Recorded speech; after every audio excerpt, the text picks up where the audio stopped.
दोस्तों, आज मैं आपके सामने मशहूर डिटेक्टिव हरक्यूल पोयरो की एक जबरदस्त मर्डर मिस्ट्री मूवी को लेकर आया हूँ। यकीन मानिए, इसमें मौजूद सस्पेंस आपको अपनी सीट से उठने का मौका नहीं देगा। अब इस मूवी का नाम आपको स्क्रीन पर देखने को मिल जाएगा, जिसकी IMDb रेटिंग है 8। तो चलिए दोस्तों, शुरू करते हैं आज की ये शानदार एक्सप्लेनेशन। लेकिन आगे बढ़ने से पहले हमारी इस वीडियो को लाइक और चैनल को सब्सक्राइब करना मत भूलना।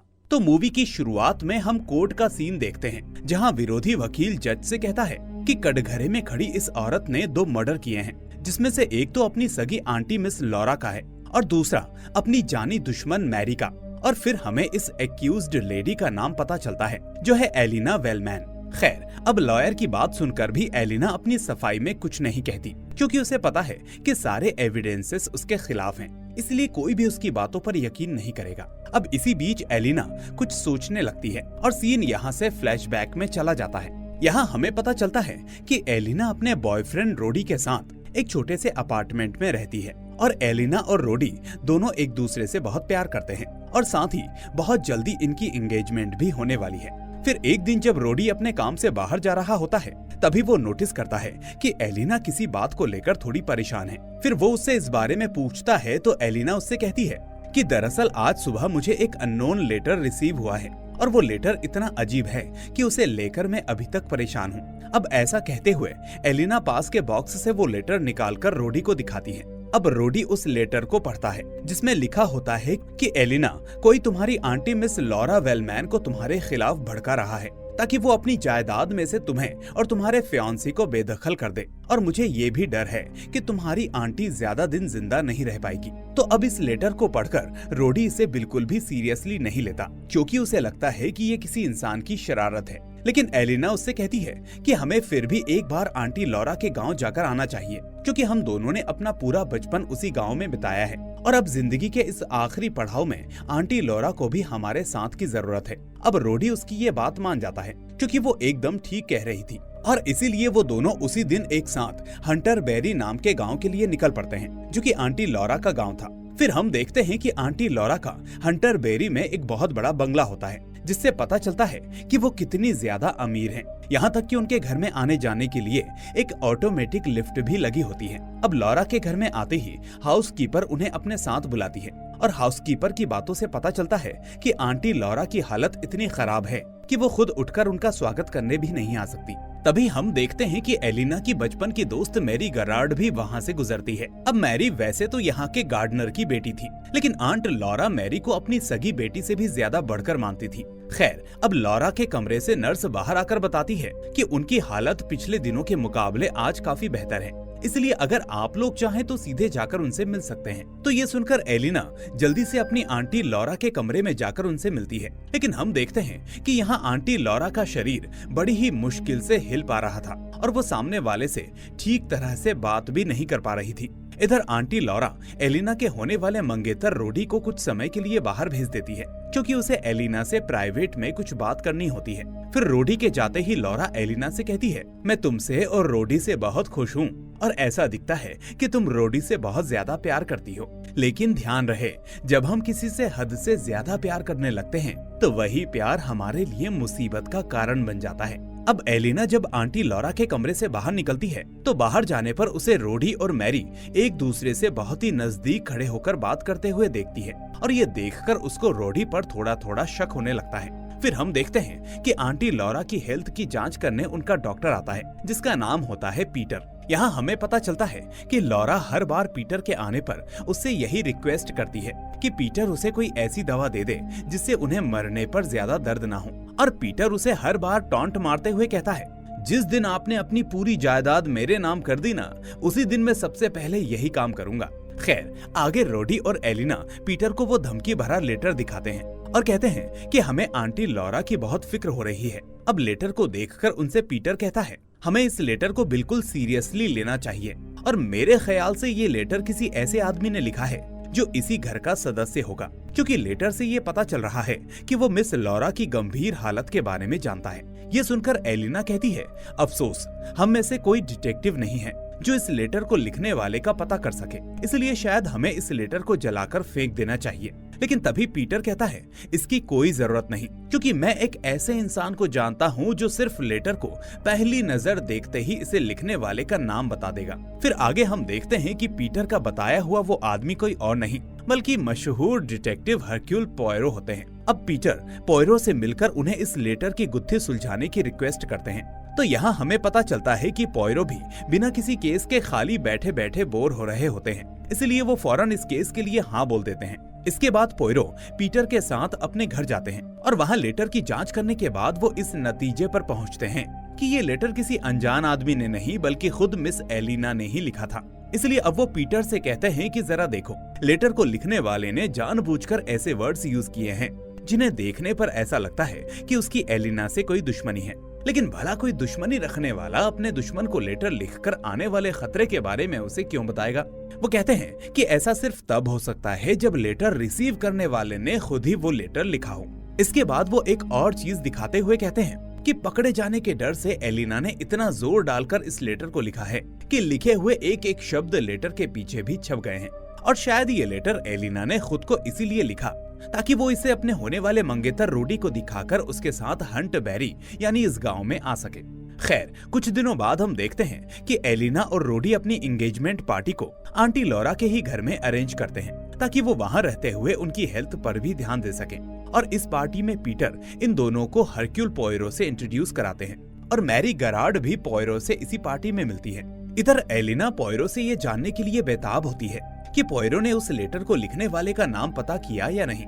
अब अगर यहाँ पोयरो चाहते तो बता सकते थे कि उन्हें एलिना पर ही उस लेटर को लिखने का शक है, लेकिन फिर भी पोयरो इस सवाल को ये कहकर टाल देते हैं कि उस लेटर को लिखने वाले का पता लगाने में थोड़ा समय लगेगा। फिर अगली सुबह हम देखते हैं कि मैडम लॉरा की हालत और ज्यादा खराब हो जाती है, क्योंकि अब तो उनसे एक शब्द भी ठीक से बोला नहीं जा रहा था। और अब लॉरा की भतीजी एलिना लॉरा की बातों से इतना समझ जाती है कि वो मैरी के बारे में अपने लॉयर से कुछ बात करना चाहती है, इसलिए अब वो फौरन लॉरा के लॉयर से मिलने के लिए कॉल करती है। लेकिन फोन करने पर पता चलता है कि लॉयर इस वक्त उस जगह से काफी दूर है और आने में कल तक का वक्त लगेगा। तो एलिना उससे कहती है कि कोई बात नहीं, आप आराम से आइए। फिर आगे उसी शाम लॉरा की नर्स जब अपना बैग चेक करती है तो उसे अपने बैग में मॉर्फिन ड्रग का डब्बा नहीं मिलता, जबकि कल तक वो बैग में ही था। अब ये देखकर नर्स काफी घबरा जाती है और फिर इसके बारे में वो घर की कुक हॉपकिंस से पूछती है, लेकिन हॉपकिंस इसके बारे में नहीं जानती थी, इसलिए वो उसे मना कर देती है। वहीं दूसरी तरफ हम देखते हैं कि एलिना का हस्बैंड वो लेटर जला देता है जिसने उन्हें यहाँ आने पर मजबूर किया था, जबकि एलिना कह रही थी कि उन्हें उस लेटर को अभी जलाना नहीं चाहिए क्योंकि इसे लिखने वाले का डिटेक्टिव को पता नहीं चला है। लेकिन रॉड को इसकी कोई परवाह नहीं होती। तभी उस कमरे में मैरी आकर एलिना को बताती है कि उस कुक यानी हॉपकिंस ने तुम्हें कुछ बात बताने के लिए अपने कमरे में बुलाया है। तो ये सुनकर एलिना उसके कमरे से बाहर चली जाती है। फिर रात में जब एलिना अपने बिस्तर पर होती है तो उस वक्त अचानक उसे हॉल की घंटी सुनाई देती है और इस घंटी को सुनकर जब एलिना हॉल में पहुंचती है तो उसे एक कमरे के अंदर मैरी और उसका फियांसे रोडी आपस में किस करते हुए दिखते हैं। अब एलिना इससे पहले कि कुछ कर पाती उतने में ही घर की सर्वेंट आकर एलिना को अपने पास बुलाती है और फिर एलिना को पता चलता है कि आंटी लॉरा उसे छोड़कर हमेशा हमेशा के लिए चली गई हैं और यही बताने के लिए डॉक्टर ने हॉल की घंटी बजाकर एलिना को इधर बुलाया था। फिर एलिना पूछती है इनकी मौत कैसे हुई, तो पीटर बताता है कि अभी अभी इन्हें एक स्ट्रोक आया और इसी से इनकी नेचुरल डेथ हो गई। ये सुनकर अब एलिना बहुत दुखी होती है क्योंकि आज की रात ही उसे दो बैड न्यूज पता चल चुकी थी। फिर अगली सुबह हम पोयरो को देखते हैं जो अखबार में उन लोगों की लिस्ट चेक करते हैं जो हाल ही में मरे थे और इसी लिस्ट में सबसे पहला नाम आंटी लॉरा वेलमैन का होता है। अब ये देखते ही पोयरो जल्दी से लॉरा के डॉक्टर पीटर से वापस जाकर मिलते हैं और फिर यहाँ जब पीटर पोयरो को बता रहे होते हैं कि लॉरा की डेथ नेचुरल तरीके से हुई थी तो पोयरो को इस पर यकीन नहीं होता और इसी बीच पोयरो को ये भी शक होता है कि पीटर उससे कुछ छुपा रहा है। वो अपना शक जाहिर करते हुए कहते हैं कि शायद तुमने आंटी लॉरा की डेथ को इसीलिए नेचुरल डेथ करार दिया ताकि घर में ज्यादा हंगामा ना हो, लेकिन पीटर उससे कहता है कि ऐसा कुछ नहीं है। फिर हम दूसरी तरफ देखते हैं कि आज सुबह ही आंटी लॉरा का लॉयर भी शहर में आ चुका है, लेकिन अफसोस अब लॉरा वसीयत बदलवाने के लिए जिंदा नहीं होती। इधर लॉयर एलिना को बताता है कि लॉरा वसीयत को तो तब बदलवाती जब उन्होंने कोई वसीयत बनाई होती, तो ये सुनकर एलिना कुछ समझ नहीं पाती और फिर लॉयर उसे समझाता है कि अब क्योंकि एलिना की आंटी लॉरा बिना कोई वसीयत लिखवाए ही गुजर गई, इसलिए अब उनकी जायदाद उनकी सबसे करीबी रिश्तेदार यानी उनकी भतीजी एलिना को ही मिलेगी। इसके बाद एलिना को जायदाद मिलने पर वो फैसला करती है कि वो इसमें से 70,000 यूरो मैरी को दे देगी, क्योंकि अगर उसकी आंटी लॉरा जिंदा होती तो शायद वो भी यही करती। लेकिन रॉडी एलिना को ऐसा करने से मना करता है। तो एलिना कहती है कि ये कम से कम मैरी को पूरी जायदाद देने से तो अच्छा ही है, क्योंकि मुझे पता है कि तुम्हारा और मैरी का चक्कर चल रहा है और मुझसे शादी होने के बाद तुम मुझे मारकर मैरी से दोबारा शादी कर लोगे ताकि सारी जायदाद तुम दोनों की ही हो जाए। ये सुनकर रोडी कहता है, ये तुम क्या कह रही हो? जिस पर एलिना कहती है, मुझे सब पता है, मैंने तुम्हें और उस चालबाज मैरी को किस करते हुए उस रात देख लिया था जिस रात आंटी की मौत हुई थी। अब ऐसा कहकर एलिना अपनी एंगेजमेंट वाली रिंग उतारकर रोडी को थमा देती है और कहती है कि वो मैरी से ही शादी कर ले। ये सुनकर रोडी उससे बिना कोई बहस किए वहाँ से चला जाता है। फिर आगे एलिना मैरी को 7,000 यूरो देने के लिए उसे अपने ऑफिस बुलाती है और फिर यहाँ एलिना पैसा देने से पहले मैरी को सारी बातें एक्सप्लेन करती है कि मरने से पहले आंटी लॉयर से मिलकर मैरी के बारे में कुछ बात करना चाहती थी। शायद उस वक्त वो अपनी वसीयत से मैरी को उनकी जायदाद का कुछ हिस्सा देना चाहती थी और इसीलिए एलिना उनकी आत्मा की शांति के लिए 7,000 यूरो मैरी के नाम कर रही है। तो इस बात पर मैरी कहती है, इसलिए हर किसी को जीते जी अपनी वसीयत बना लेनी चाहिए। ये एडवाइस मुझे आंटी लॉरा की नर्स ने दी थी और नर्स के ही कहने पर मैंने अपनी वसीयत अपनी न्यूजीलैंड वाली आंटी मैरी के नाम बना रखी है।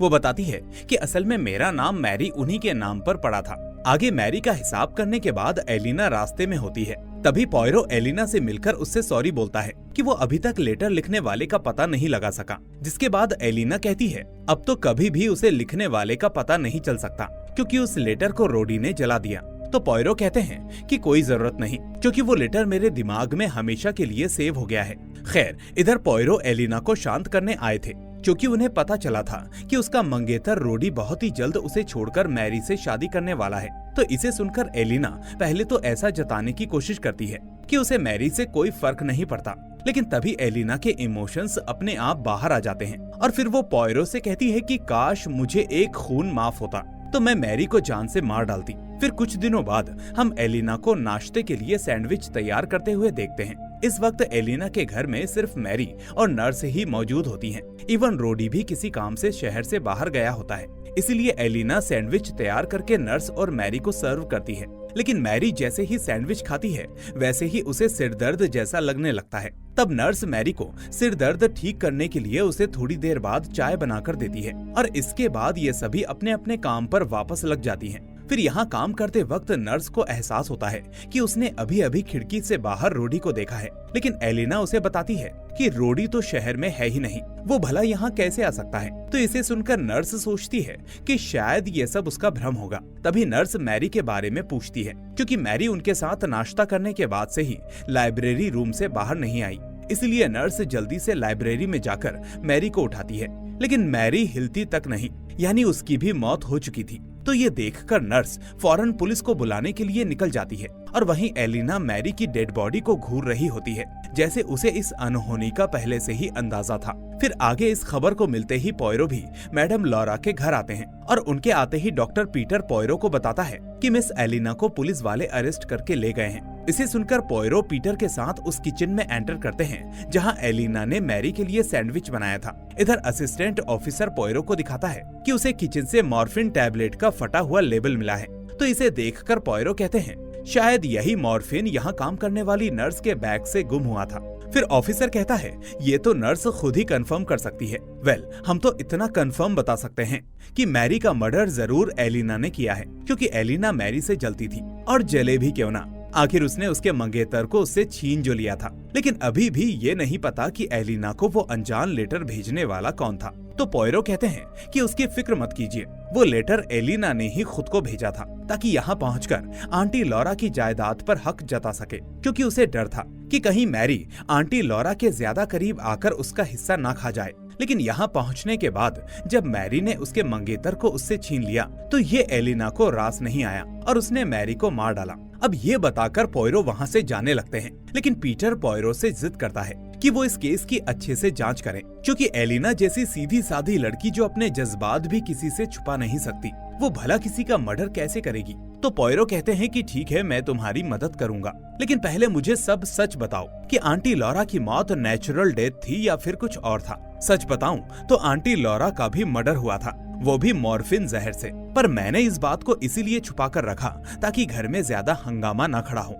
इस तरह अब पीटर की सच्चाई को सुनकर पोयरो को उस पर बहुत गुस्सा आता है और वो कहते हैं कि तुमने मुझसे पहले झूठ क्यों बोला। खैर, अब आगे हम देखते हैं कि पोयरो एलिना से सच्चाई पता करने जेल पहुंचते हैं, लेकिन एलिना वहां पर पोयरो को कुछ भी बताने को राजी नहीं होती, क्योंकि वो सारे सबूत उसके खिलाफ होते हैं और ऐसे में उसका कुछ भी बोलना मायने नहीं रखता। इसलिए हम देखते हैं कि अब पोयरो को नर्स से तहकीकात करनी पड़ती है, जो आखिरी बार एलिना और मैरी के साथ सैंडविच खा रही थी। अब यहाँ पोयरो नर्स से पूछते हैं, क्या एलिना के बनाए सारे सैंडविचेस एक जैसे थे और व्हाइट ब्रेड से बने हुए थे? तो नर्स कहती है जी हाँ, लेकिन हाँ, मैरी को सैल्मन सैंडविच ज्यादा पसंद था, इसलिए उसने सैल्मन वाले पेस्ट की सैंडविच खाई और हम दोनों ने कैब सैंडविच का मजा लिया। दोस्तों, यहाँ आपको बता दें कि सैल्मन और कैब सैंडविच एक जैसे ही दिखते हैं, बस उनके अंदर के इंग्रेडिएंट्स में थोड़ा सा फर्क होता है। अब नर्स ये भी बताती है कि सैंडविच खाने के बाद उसने एलिना को बहुत परेशानी में देखा था, जैसे उसे पहले से ही पता हो कि मैरी मरने वाली थी।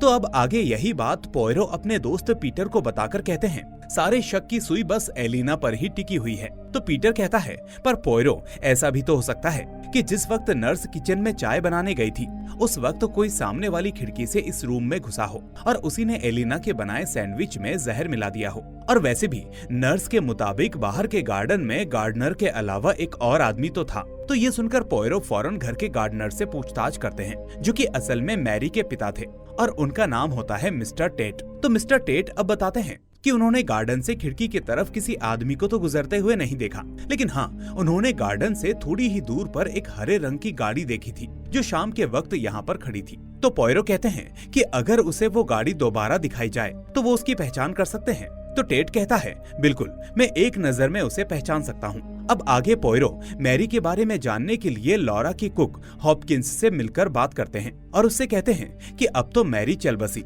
तो अब मैरी के 7,000 यूरो उसके फादर को मिलेंगे, क्योंकि उसके अलावा मैरी का कोई दूर दूर तक दूसरा रिलेटिव नहीं था। ये सुनकर कुक बताती है, ऐसा नहीं है, दरअसल मैरी की माँ की बहन की एक सिस्टर भी अभी जिंदा है और वो फिलहाल न्यूजीलैंड में रहती है, और अब मैरी के मरने के बाद मैरी के 7,000 यूरो भी उन्हें ही मिलेंगे, क्योंकि इसी तरह से मैरी ने अपनी वसीयत बनाई थी। अगर इस केस में मैरी की किलर एलिना साबित हो जाती है तो मैरी की आंटी रातों रात आंटी लॉरा की पूरी जायदाद की मालकिन बन जाती।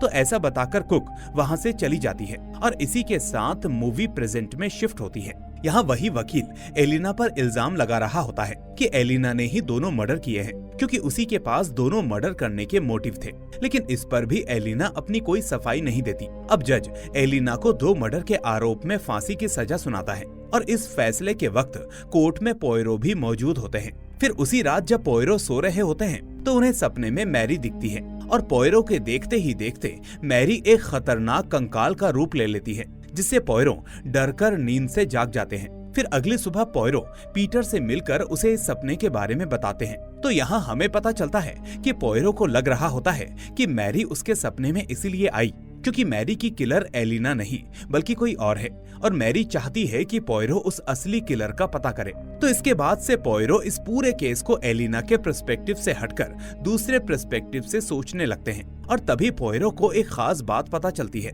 अगली सुबह पोयरो नर्स से दोबारा मिलकर उससे कहते हैं, जब मैं उस दिन मैडम लॉरा के घर पर एंगेजमेंट पार्टी अरेंज करने आया था तो मैंने नोटिस किया था कि लॉरा और मैरी के बीच में बिल्कुल सगी माँ बेटी जैसा रिश्ता था, और पूछने पर आपने बताया था कि ये सब नेचुरल है। ऊपर से आपके शब्द ऐसे थे जैसा आप इन शब्दों को रोजाना यूज करती हैं, और आपको सच में पता हो कि मैरी और आंटी लॉरा के बीच में असल में क्या रिश्ता था। तो नर्स को समझ में आ जाता है कि पोयरो से कुछ भी छुपाने का कोई फायदा नहीं, इसलिए नर्स अपने ड्रॉअर में से मिस लॉरा की एक पुरानी तस्वीर निकालकर उसे पोयरो को दे देती है और बताती है कि इस तस्वीर में ये औरत आंटी लॉरा है और वहीं उनकी गोद में जो बच्चा है वो मैरी गरार्ड है। तो पोयरो कहते हैं, तो इसका मतलब मैरी आंटी लॉरा की असली बेटी थी। जिस पर नर्स कहती है, हाँ, जवानी के दिनों में आंटी लॉरा को किसी आदमी से इश्क हुआ था, लेकिन उस आदमी ने उनसे शादी नहीं की। लेकिन आंटी लॉरा नहीं चाहती थी कि उनकी इज्जत पर ये कलंक लगे, इसलिए उन्होंने इस बच्चे को यहाँ के गार्डनर मिस्टर टेट गरार्ड को सौंप दिया, क्योंकि उनकी भी कोई संतान नहीं थी। और साथ ही आंटी लॉरा ने भी छुप छुप कर मैरी की परवरिश और उसकी पढ़ाई में पूरा खर्चा किया था। अब ये सब बताकर नर्स पोयरो को आखिर में एक लेटर देती है, जिसमें आंटी लॉरा ने मैरी को सारी सच्चाई बताई थी। आगे इस बारे में पोयरो जेल में एलिना को बताते हैं। तब जाकर एलिना अपना मुंह खोलने को तैयार होती है। फिर एलिना बताती है कि मैंने मैरी का मर्डर नहीं किया और मैरी का मर्डर करके मुझे कुछ फायदा भी नहीं था, क्योंकि मैं जानती थी कि रोडी फिर भी मेरी जिंदगी में दोबारा नहीं आएगा और ना ही मैं रोडी को कभी पहले की तरह प्यार कर पाऊंगी। अब पोयरो उससे पूछते हैं कि क्या आपको किसी पर शक है, तो एलिना कहती है शक करने के लिए मोटिव चाहिए, लेकिन मुझे नहीं लगता कि किसी के पास भी उन दोनों का मर्डर करने का कोई मोटिव होगा। तो पोयरो कहते हैं कि मोटिव के बगैर कोई किसी को नहीं मारता और मैं बहुत ही जल्द उस किलर को ढूंढ निकालूंगा, बस आप यकीन रखिए। फिर आगे पोयरो पीटर को एक खास काम से मिलने बुलाते हैं, जिसके बाद पीटर आते ही उनसे पूछता है कि आपने मुझे इतना अर्जेंट में क्यों बुलाया, जिस पर पोयरो कहते हैं तुम सभी ने मुझसे झूठ बोला। और ऐसा कहकर पोयरो पीटर को उस कमरे में ले जाते हैं जहाँ पहले से ही रोडी मौजूद था। अब पोयरो रोडी से कहते हैं कि मर्डर वाले दिन नर्स ने बाहर खिड़की से किसी आदमी को गुजरते देखा था। वो आदमी जरूर आप ही थे मिस्टर रोडी, है ना? तो रोडी गुस्से में कहता है वो मैं नहीं था, क्योंकि मैं शहर से बाहर था, इसलिए उसे कोई गलतफहमी हुई है। तो पोयरो कहते हैं कि फिर भी चलो मान लेते हैं कि वो आप ही थे और आपको नहीं पता था कि मैरी की कोई आंटी भी है जो न्यूजीलैंड में रहती है, तो इसीलिए आपने सोचा कि मैरी को मारकर उसके मर्डर का इल्जाम एलिना पर लगा देंगे, जिससे जायदाद का कोई वारिस ना बचे और वो जायदाद आपको मिल जाए। और फिर इसीलिए आपने शहर से बाहर जाने का नाटक किया और खिड़की के बाहर घात लगाकर बैठे रहे। लेकिन उस वक्त हुआ ये कि नर्स किचन में चाय बनाने गई और मैरी और एलिना दूसरे कमरे में उनके आने का इंतजार कर रहे थे, और उस दौरान इस कमरे में सिर्फ ये सैंडविच थे। इसलिए फिर मौका पाकर आप खिड़की से अंदर दाखिल हुए और आपको पता था कि मैरी को सैल्मन पेस्ट वाला सैंडविच ज्यादा पसंद है। लेकिन अब पता कैसे करें कि इनमें से सैल्मन पेस्ट वाला सैंडविच कौन सा है, क्योंकि वैसे तो सभी सैंडविचेस एक जैसे दिखते हैं। तो इसीलिए आपने सभी सैंडविचेस के अंदर वाली लेयर को बारी बारी से खाना शुरू किया। लेकिन जेंटलमैन, मैं आपको बता दूं कि ये थ्योरी एकदम से बकवास है और इस पैटर्न से कोई भी आदमी किसी का मर्डर नहीं कर सकता। देखो, अगर मान भी लें कि मिस्टर रोडी ने मैरी वाली सैंडविच में जहर मिलाया था, तो भला मैरी उसी सैंडविच को क्यों उठाएगी, जबकि सारे सैंडविचेस सेम दिखते हैं, क्योंकि इनमें से कोई टेस्ट किए बगैर बता नहीं सकता था कि कौन से सैंडविच के अंदर कौन सा पेस्ट है। तो इसका मतलब मिस्टर रोडी बिल्कुल बेकसूर है और शक से परे है। ये सुनकर अब रोडी की जान में जान आती है कि आखिर पोयरो ने उसका पीछा छोड़ दिया। इसके बाद पीटर उनसे पूछता है कि फिर मर्डर किसने किया, तो पोयरो कहते हैं वो तो मैं अभी नहीं बताऊंगा। लेकिन फिर वो आगे बताते हैं कि गार्डनर ने हमें बताया था कि उसने शाम के वक्त एक हरे रंग की गाड़ी देखी थी। तो पीटर, असल में वो आपकी गाड़ी थी, लेकिन गार्डनर उस वक्त मेरे साथ आपके मौजूद होने की वजह से ये बात डायरेक्ट नहीं बता पाया था। इस तरह पीटर इस बात को एक्सेप्ट करता है कि वो शाम के वक्त यहाँ आया था, लेकिन मैरी या आंटी लॉरा के मर्डर से उसका कोई कनेक्शन नहीं है। तो पोयरो कहते हैं ये बात मैं अच्छी तरह से जानता हूँ। अब नर्स आते ही पोयरो को थका हुआ देखकर उनके लिए चाय बनाने लगती है। तो पोयरो अब चाय पीते हुए नर्स से कहते हैं सच बताओ, आपने यहाँ काम करने से पहले अपना बहुत सारा वक्त न्यूजीलैंड में बिताया था, राइट? तो नर्स कहती है आपको कैसे पता? जिस पर पोयरो कहते हैं वैसे ही जैसे मुझे ये भी पता है कि आपका असल नाम मैरी रायली है और आप ही मैरी की वो आंटी हैं जो न्यूजीलैंड में रहती थी, जिसके नाम पर मैरी का नाम रखा गया था। वो कहते हैं कि आपको पता है कि आप कभी पकड़ में नहीं आती अगर आपने मुझे वो लेटर नहीं दिखाया होता, क्योंकि उस लेटर के पहले ही पैरा में लिखा था डियर मैरी।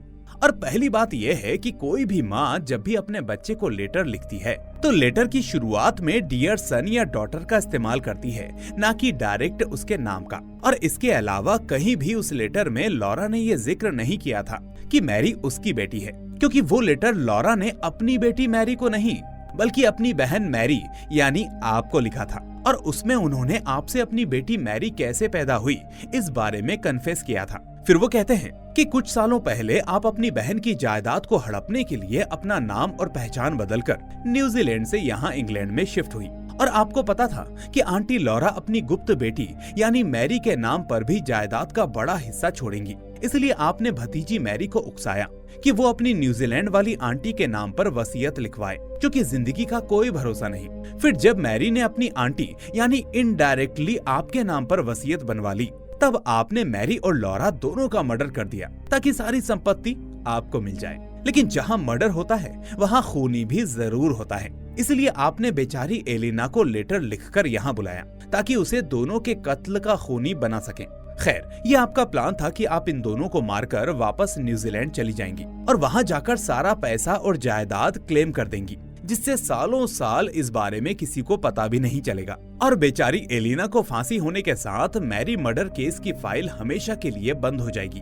अब पोयरो की इन बातों को सुनकर नर्स कहती है ये सब सिर्फ आपका वहम होगा, और ऐसा कहकर वो चाय का ट्रे धोने के लिए चली जाती है। लेकिन तभी पोयरो कंटिन्यूसली कहते हैं किचन में हमें जो मॉर्फिन मिला उसके लेबल में एम लेटर कैपिटल की जगह स्मॉल था, यानी वो जहर मॉर्फिन नहीं बल्कि अपोमॉर्फिन था। ऐसा कहकर पोयरो खांसने लगता है और इसे देखकर नर्स कहती है आपने बिल्कुल सही अंदाजा लगाया। अपोमॉर्फिन लेने से इंसान को खांसी से हंसते हंसते मौत हो जाती है और उसे एहसास भी नहीं होता कि वो धीरे धीरे मर रहा है। तो पोयरो कहते हैं कि असल में जहर सैंडविच में नहीं बल्कि उस चाय में था जो तुमने मैरी के सिरदर्द के समय उसे ऑफर किया था, और तुमने ठीक वैसी ही जहरीली चाय मुझे भी पिला दी है ना? तो नर्स कहती है बिल्कुल, और अब तुम्हारे मरने के बाद मुझे तुम्हारे कप को भी बिल्कुल वैसे ही रगड़ रगड़ कर धोना होगा जैसे मैंने मैरी के मर्डर करने के बाद उसके कप को धोया था। तो इस पर पोयरो कहते हैं अफसोस, आप अब धोने के लिए यहाँ रहेंगी ही नहीं। और ऐसा कहते ही पोयरो एकदम से नॉर्मल हो जाते हैं। और इधर हमें पता चलता है कि पोयरो ने मैरी की दी हुई चाय को पीने का बस झूठा नाटक किया था, जबकि उन्होंने उसमें से कोई चाय पी ही नहीं थी। और इसे देखकर नर्स मैरी अपने बैग से मॉर्फिन का इंजेक्शन निकालकर पोयरो की तरफ बढ़ने लगती है। लेकिन पोयरो को कुछ होने से पहले बाहर दरवाजे पर खड़े ऑफिसर्स आकर मैरी को रंगे हाथ पकड़ लेते हैं और इस तरह मैरी का सारा प्लान पानी में डूब जाता है। फिर अगली सुबह ऐसा दिखाया जाता है